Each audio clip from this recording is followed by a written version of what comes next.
Good evening সকলোকে নমস্কাৰ জনাইছোঁ। মই আজি থাইৰয়ডৰ কাৰণে কেইটামান য়োগাৰ আসন লৈ আহিছোঁ। এই আসনকেইটা কৰিলে বহুতখিনি বেনিফিট পাব। বিশেষকৈ লেডিজবোৰৰ ক্ষেত্ৰত এই থাইৰয়ডৰ প্ৰব্লেমটো বেছি হয়। যেতিয়া এইটো এটা হৰমনেল প্ৰব্লেম হয়, লাইফষ্টাইল ডিজিজ বুলি ক'ব পাৰি।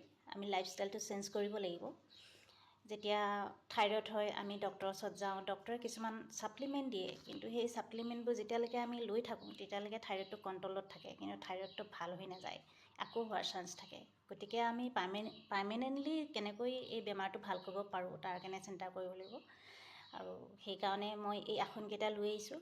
আপোনালোকে যদি ভাল পায় কমেণ্ট কৰিব। আহকচোন চাওঁ এই আসনকেইটা, আৰু আপোনালোকে ডেইলি কৰিবলৈ চেষ্টা কৰিব, নিশ্চয় ভাল হ'ব।